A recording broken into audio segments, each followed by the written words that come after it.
C'est pour ça qu'en criminologie, les gens se régalent, mais ils écoutent beaucoup ce que le corps dit. Et le corps parle. Parce qu'on passe son temps à vouloir se faire croire et faire croire à l'autre qu'on est quelqu'un d'autre.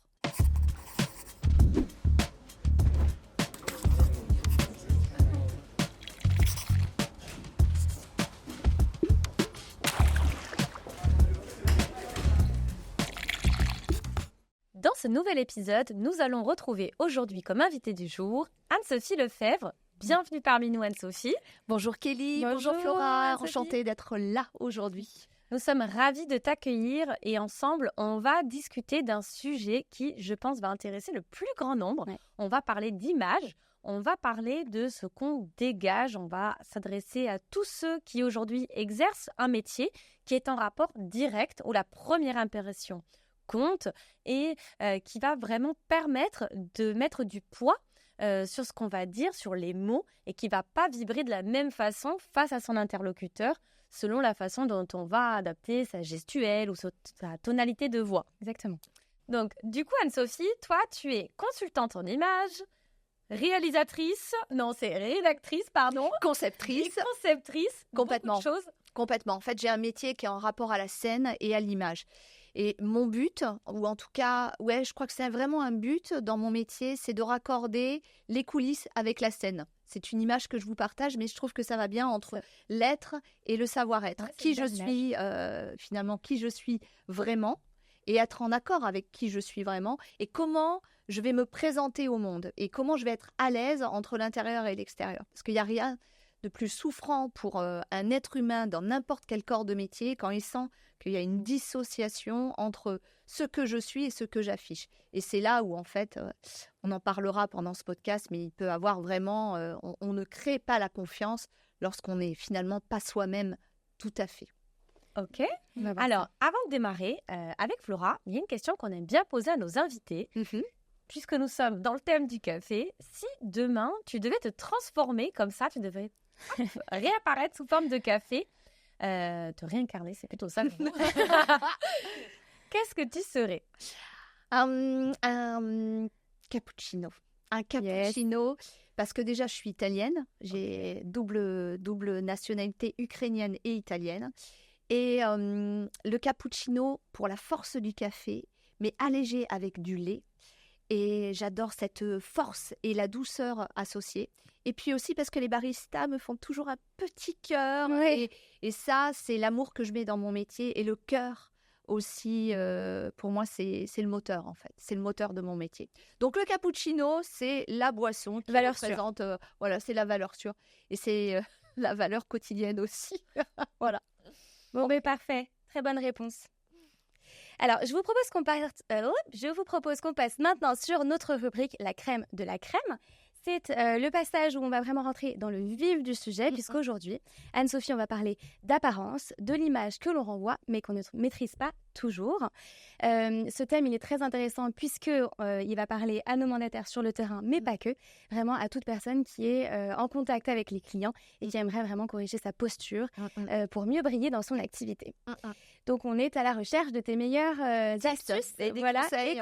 Absolument. Ok, c'est parti, je suis là pour ça.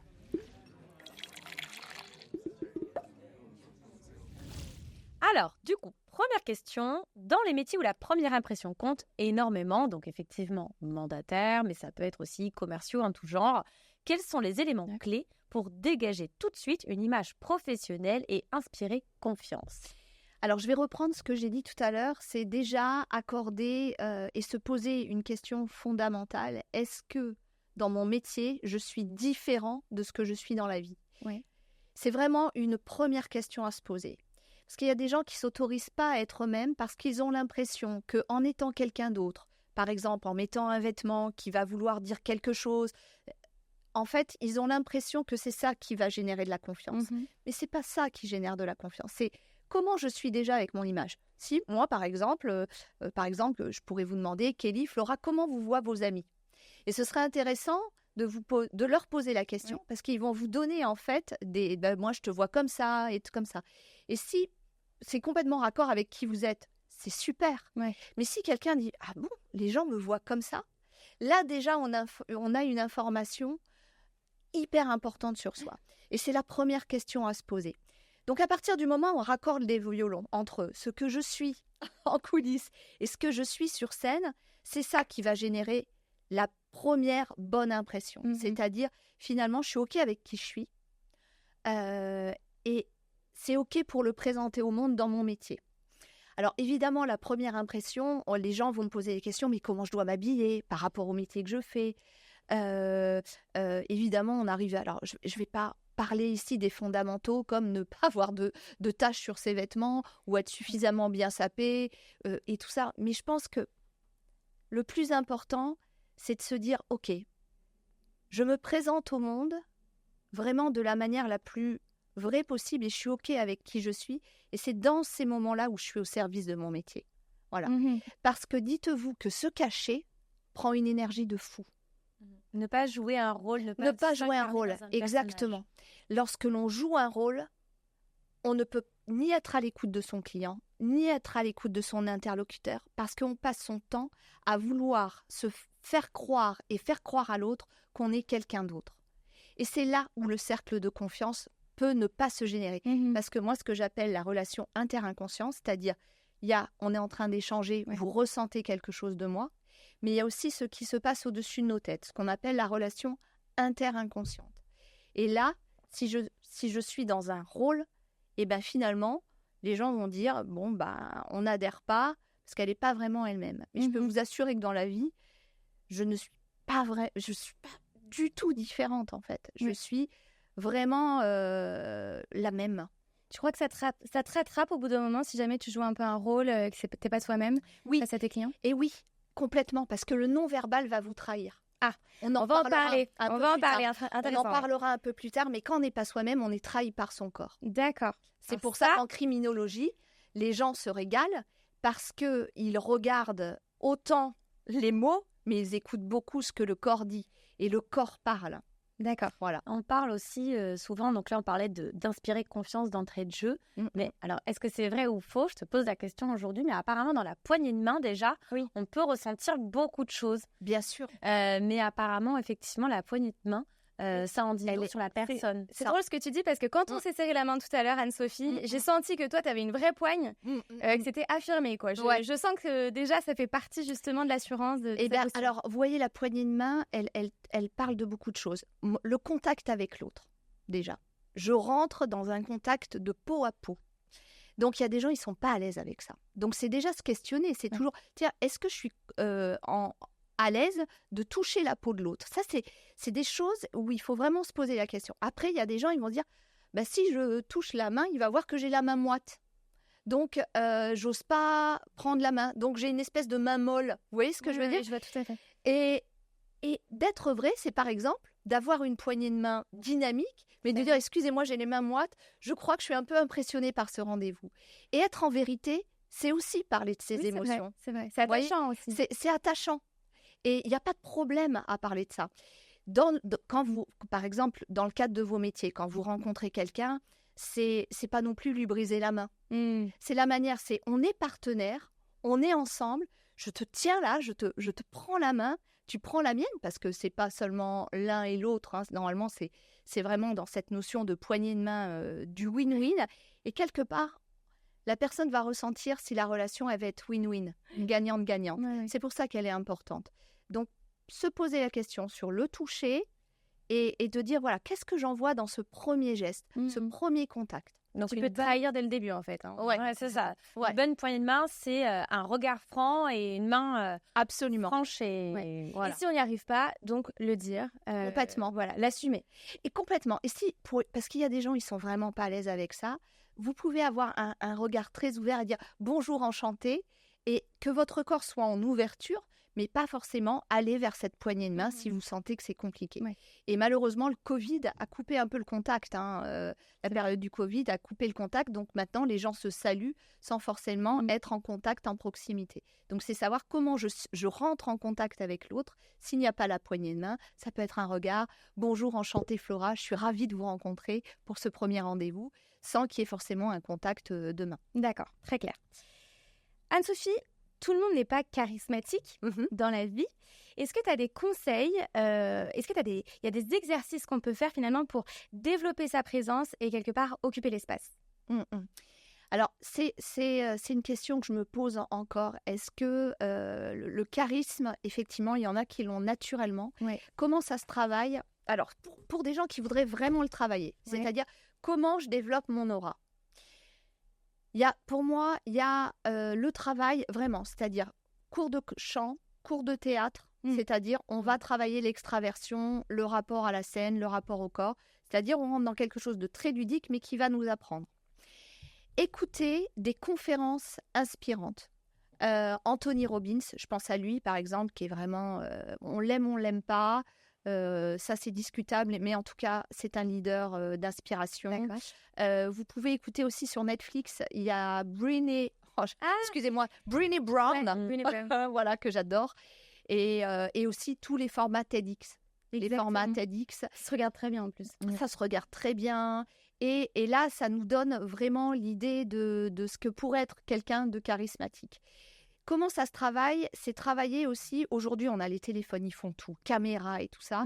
C'est, pour ceux qui s'entraînent, c'est de se filmer, voilà, et de voir comment on travaille le charisme. Tiens, quand je dis bonjour, quand j'ai un échange... Donc chez soi, tu veux dire, tu filmes chez soi ou tu te regardes dans le miroir.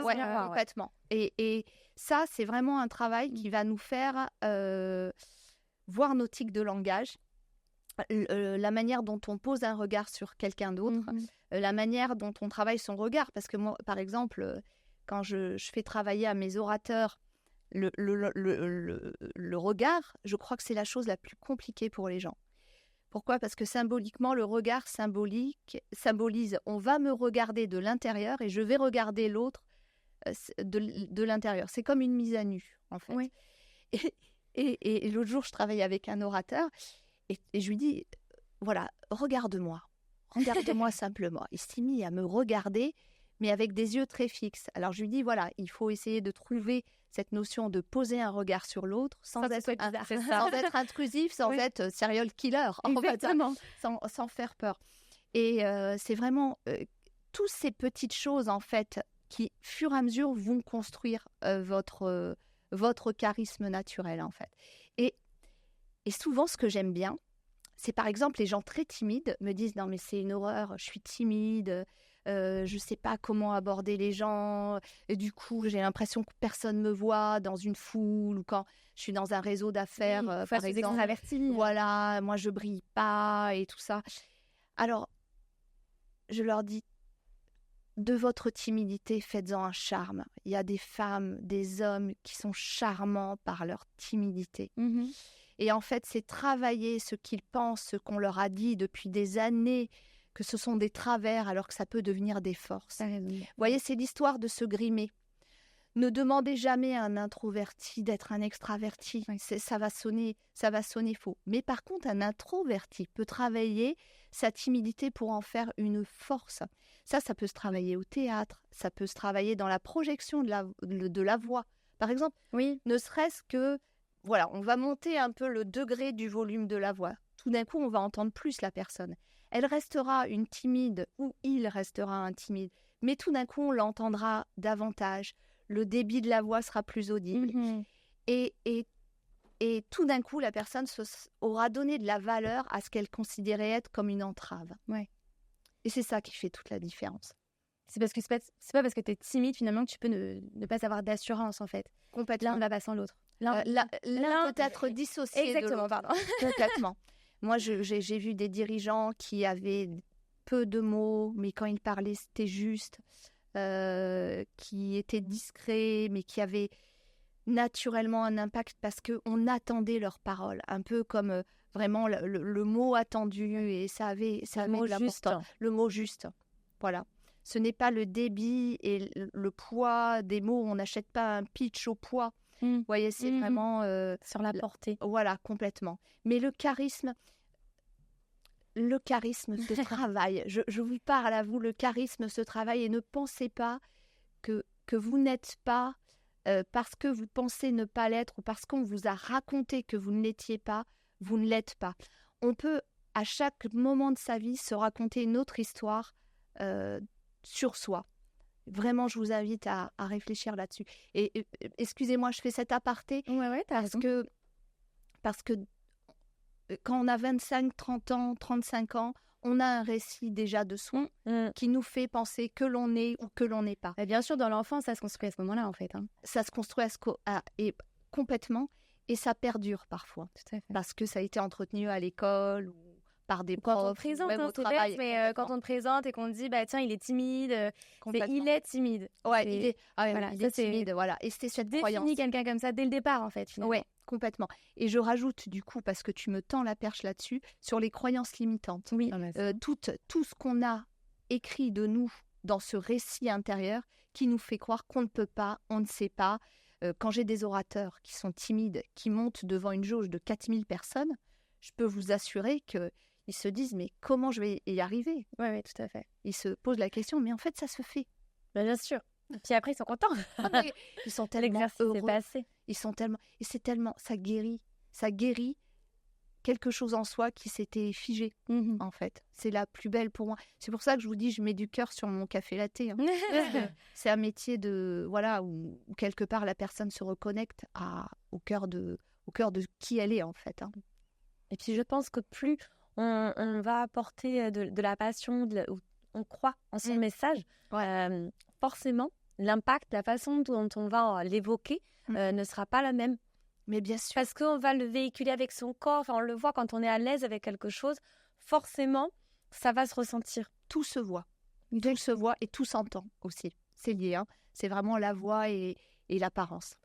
Alors, on continue. On a tous des tics, des gestes habituels, des gestes parasites.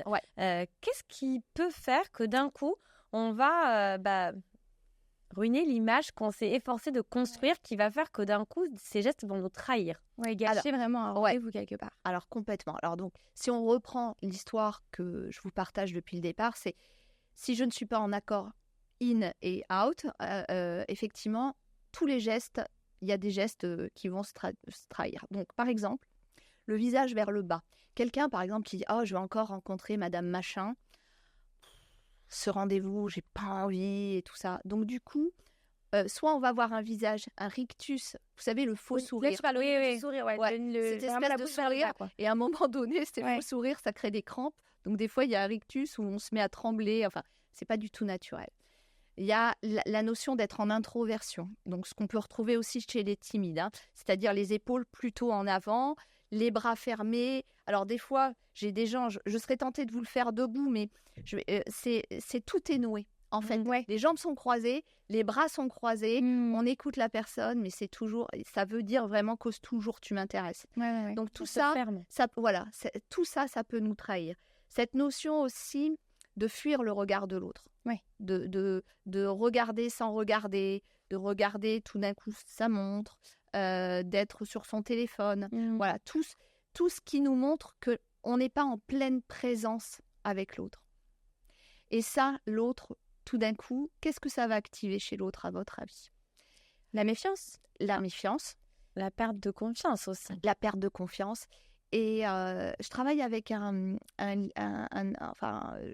j'ai lu un livre, moi, qui a été énorme pour moi. C'est L'élément humain de Will Schultz, que j'invite. Alors, c'est aussi une formation que l'on peut faire sur l'être humain, alors que ça soit nous en tant que vendeurs ou l'autre en face, a besoin de sentir 3 éléments. Je me sens important aux yeux de l'autre, je me sens compétent et je me sens aimable ou valable. J'ai de la valeur. Donc, ce qui va... j'allais dire un gros mot, excusez-moi. Pourquoi pas, allons-y. Ce qui va niquer votre rendez-vous. Ce qui va niquer votre rendez-vous, en tout cas ce qui peut le ruiner, c'est plus joli. Légèrement. C'est que la personne ait l'impression de se faire passer pour un con, une conne, hein, en gros. C'est-à-dire, je prends mon client de haut. Il n'y a pas de questions bêtes. Oui, moi, je me suis retrouvée des fois face à un vendeur immobilier où je posais des questions parce que je ne m'y connais pas du tout. Et la personne, j'avais l'impression que ma question que je posais, elle était débile. Mais il n'y a pas de questions bêtes, en fait. Exactement. Et ça, il faut le rappeler. Et il n'y a rien de plus désagréable, d'ailleurs. Quand tu sens que la personne en face de toi... Et te prend de haut et te prend vraiment pour quelqu'un complètement à côté de la plaque. C'est très désagréable. Et du coup, moi, j'aime être accueillie dans le fait que si je fais appel à un conseiller, par exemple immobilier, c'est parce que je ne sais rien de ça et parce que j'ai besoin d'être aidée, que ça soit d'une question de pompe à chaleur débile où la personne va pouvoir venir. Donc, en fait, j'ai besoin de sentir que je me sens importante, compétente et que j'ai de la valeur à ses yeux, en fait. Et c'est ça qui va éviter de ruiner votre rendez-vous. Et donc, si je me sens dans cet échange, du coup, il n'y aura pas tous ces gestes parasites. La question qu'on a qui revient, ou la remarque qu'on a qui revient fréquemment, ça va être moi, ça fait que 6 mois que j'ai démarré le métier, du coup, je me sens pas hyper crédible.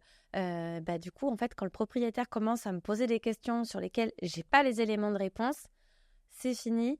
Je me liquéfie et je sais qu'à ce moment-là, en fait, le rendez-vous est fini. Ils perdent tes moyens, quoi. Et ils perdent leurs moyens, et là c'est panique à bord, etc. Et en fait, on leur dit, être vulnérable ne veut pas dire être faible. Il vaut mieux, effectivement, dire, écoutez, là-dessus, je ne sais pas, je préfère ne pas m'exprimer pour l'instant et revenir vers vous après, que vous dire n'importe quoi. Et là, vous gardez pied sur votre rendez-vous. Donc, t'es en phase avec toi-même, là. C'est ça. Donc, est-ce que du coup, avant de passer à ce geste un petit peu, est-ce que toi, tu aurais un conseil à leur donner en leur disant « Attention, tu sens que tu vas perdre pied. Je sais pas, pince-toi, fais quelque chose qui te permet de te reprendre ou qui te permet d'un coup, même si tu as un moment de panique, que ça ne se voit pas de l'extérieur. » Alors, qu'est-ce que tu leur conseillerais ? Alors, déjà, travailler sur leur syndrome de l'imposteur. Si ça fait 6 mois qu'ils ont commencé et effectivement, ils n'ont pas l'expertise de quelqu'un qui a 20 ans de métier, mais où est le problème ? Parce que moi, j'ai vu des gens dont c'est votre métier qui font ça depuis 6 mois, mais qui avant étaient dans un autre métier où ils étaient hyper avenants et tout ça. Donc, c'est déjà de capitaliser pas seulement sur l'expérience de 6 mois, mais sur l'expérience de tout le reste de leur carrière. Et quand ça arrive, quand ils ne savent pas, mais je crois que Kelly, tu l'as très bien évoqué, cette notion de vulnérabilité et de compétence sont complètement liées. On peut très bien dire, par exemple, on peut très bien rebondir, je sens que vous avez, vous voyez ces trois questions que vous m'avez posées, elles sont importantes pour vous. Pour bien y répondre, moi j'ai besoin de me revenir vers les propriétaires pour leur poser la question, ou de revenir vers vous dès demain pour vous apporter la réponse la plus juste et la plus ajustée. Et je vais vous faire un parallèle actuel. Je ne sais pas si vous avez entendu dernièrement ChatGPT. Il y a des gens qui ont organisé des vacances avec ChatGPT et en fait sur des histoires de passeport. Donc finalement, ils ont demandé à ChatGPT donne-moi le passeport. Enfin, est-ce que j'ai besoin pour entrer dans ce pays d'avoir un passeport et tout ça. ChatGPT a dit non, pas du tout. Ils sont arrivés, ils ont pas pu passer et on a vu ça passer sur les réseaux sociaux. Comme quoi, apporter une réponse fausse va créer dans l'instant bien sûr. un climat de confiance qui va disparaître 24 heures après. Elle décrédibilise complètement. Donc, on a le droit de ne pas savoir. On a le droit, c'est mieux. J'aimerais par exemple que ChatGPT me dise « je ne sais pas, attends, ou renseigne-toi auprès de quelqu'un qui a cette compétence ». Mais je fais le lien avec ça parce que c'est très d'actualité aujourd'hui. Et on a rarement l'occasion de faire, vous savez, cette première impression. Donc, si quelqu'un a été en vérité, elle inspire confiance. Si quelqu'un a voulu répondre à tout, mais en fait, c'est bien planté, alors là, vous avez planté la graine de l'incertitude et du doute chez l'autre. Oui, puis en plus, je me dis aussi, tu peux effectivement dire que tu ne sais pas. Si tu dis « je reviens vers vous », là où tu peux vraiment te rattraper quelque part, si tu sens que du coup, tu te décrédibilises un petit peu à ce moment-là, c'est dans la réactivité, en étant réactif et en revenant avec une réponse extrêmement complète finalement et juste, comme tu dis. Mais c'est ça. Se laisser le temps. Nous ne sommes pas des machines. Exactement. Nous ne sommes pas des machines. Et il faut le rappeler, en fait. Dans de valeur ajoutée aussi. Et dans bien sûr. Par rapport à tout aujourd'hui, cette digitalisation, cette robotisation. C'est ça aussi qu'on amène, nous, en tant qu'humains. Tout ce ressenti, c'est justement cette fragilité. Parce qu'en fait, en face de nous, il ne faut pas oublier une chose. C'est qu'on a un humain. Oui, mais complètement. Et l'expertise, pour moi, les bons experts, comme les scientifiques. Un scientifique remet en question en permanence ses propos pour aller plus loin dans la science. C'est pareil pour un expert ou un futur expert ou en cours d'expertise. Alors, dernier point, moi je reviens sur une petite chose que tu as dit tout à l'heure. Tu parlais du premier instant. On parle toujours des 20 premières secondes, mais on parle aussi de la première minute 30. Alors, qu'est-ce qui, pour toi, est le plus important entre les deux? Si vraiment on doit s'attacher à ça, est-ce que c'est vraiment ces 20 premières secondes, les 20 premiers... Moi, j'avais même 3 secondes en tête pour te dire. Quand tu viens pour un entretien, tu as les 20 cm, les 20 premières secondes, etc. Enfin, en fait, ce qui va être important, tout à l'heure, par exemple, je vais prendre l'exemple. Flora est venue vers moi pour m'accueillir pour ce podcast. Est-ce que j'ai bien fait l'exercice? Ce que j'ai vu en premier, c'est le soleil sur son visage. Il y avait un soleil absolu, les yeux qui brillent. Ça me fait rougir. Non, ce qui est important, c'est notre capacité et notre envie, notre désir d'être en relation avec le partage qu'on va transmettre. Parce qu'en fait, il y a des personnes, elles se disent, bon, il faut vraiment que je dégage une super image et tout ça. Au lieu de vous centrer sur vous dans cette première 20 secondes, 7 secondes, cette première minute 30, centrez-vous sur l'autre. Avec cette notion cette envie d'être en lien avec l'autre. Et du coup, tout de vous va être en lien et l'autre va se sentir quoi? Compétent, important, valable. Toujours cette notion de l'élément humain que j'adore. Et la personne va se sentir accueillie. Et du coup, elle va vous accueillir par écho. Parce qu'il n'y a rien de plus agréable. Et alors, il y a des gens qui me disent « Ouais, mais quand les personnes ne sont pas souriantes et tout ça. » C'est la même histoire que le fait de ne pas savoir. Ne vous laissez pas déstabiliser par le non-verbal de l'autre. L'autre peut avoir passé une sale journée qui n'a rien à voir avec vous. Il en est à sa 50e visite d'appartement. Il se dit encore une de plus, j'espère que je ne vais pas être déçu. Lui, il est dans son film à lui. Et quelque part, votre relation peut le faire se relâcher. Mais voilà, ne pas se sentir responsable du non-verbal de l'autre. On a déjà bien assez à faire avec le nôtre. T'as raison. On va passer maintenant à notre deuxième rubrique qui s'appelle l'instant barista. D'ailleurs, c'est pas l'instant barista, c'est plus précisément la minute barista. Waouh. C'est la question de nos auditeurs. Et là, je m'adresse à nos auditeurs justement. N'hésitez pas à nous suivre sur nos réseaux sociaux, donc sur Instagram, sur Facebook et sur LinkedIn, puisqu'on va vous faire passer justement des sondages au fur et à mesure des mois pour que vous puissiez nous transmettre vos questions. Et ces questions-là, on les pose après à nos invités. C'est parti. Alors, on commence par une question de Mélissa dans le 38. Mélissa qui nous dit « Quand on sent la pression monter avant un rendez-vous important ou une négociation, est-ce qu'il y a des astuces simples pour garder une posture assurée et détendue ?» Mais bien sûr. Dis-nous en plus. Bien sûr. Alors, lorsque il y a un enjeu important, on se met une pression. Donc, on va faire redescendre la pression. Vous êtes dans votre voiture, imaginez, 5 minutes avant que le rendez-vous arrive. Vous êtes donc normalement peut-être au volant. Vous reculez le siège de votre voiture. Vous êtes bien assise. Vous faites en sorte d'avoir le dos bien calé sur le siège, pied au sol. Vous fermez les yeux. Vous mettez les mains sur vos 2 cuisses et vous respirez par une respiration abdominale.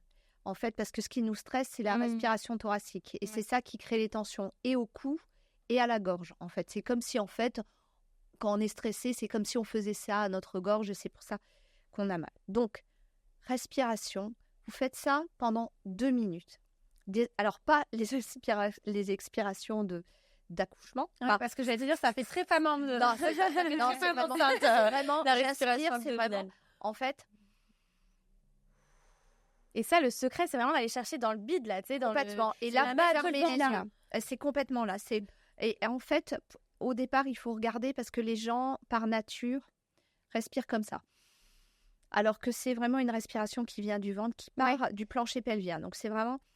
C'est difficile à expliquer parce que quand tu fais justement du yoga, de la méditation ou le pilates, voilà, souvent justement les profs au début ils te disent ça et puis moi la première je me disais mais je comprends pas d'où est-ce qu'il faut que je respire concrètement, mais effectivement c'est vraiment... Ça part du bas du ventre, c'est comme si c'était un voyage du bas du ventre vers le haut, donc c'est vraiment...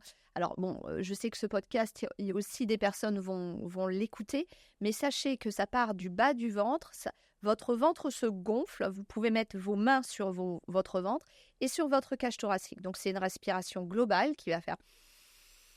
Voilà, et vous restez détendu, mais surtout, vous fermez les yeux. Et à l'intérieur de vous, c'est vraiment tout va bien se passer. C'est vraiment cette douceur, tout va bien se passer. Si je suis là, c'est parce que je suis au bon endroit. Et ça, en fait, ça atténue, ça baisse le taux de cortisol qui est le stress, l'hormone du stress. Ouais. Et c'est les endorphines qui prennent le relais à ce moment-là et on ressent un apaisement. Mais je ne connais pas manière plus efficace de relâcher la pression.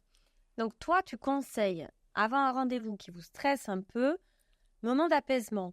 Parce Voilà. que, pour avoir quand même vu beaucoup de commerciaux, Ouais. t'en as aussi qui, eux, mettent une énorme musique, un peu rap ou des choses comme Alors, ça. c'est drôle. C'est C'est drôle, drôle, il y a un temps qui on paraît, voit- c'est ça, mais ça en a c'est- plein d'autres Mais bien qui sûr, se reboostent, mais tu sais, en bien mode de sûr. guerrier avec des tam-tams, des Ouais, ouais. trucs un peu... Mais bien sûr. Il y a un TEDx qui est hyper intéressant, je me rappelle plus de l'oratrice, mais elle avait dit prenez une posture de superwoman.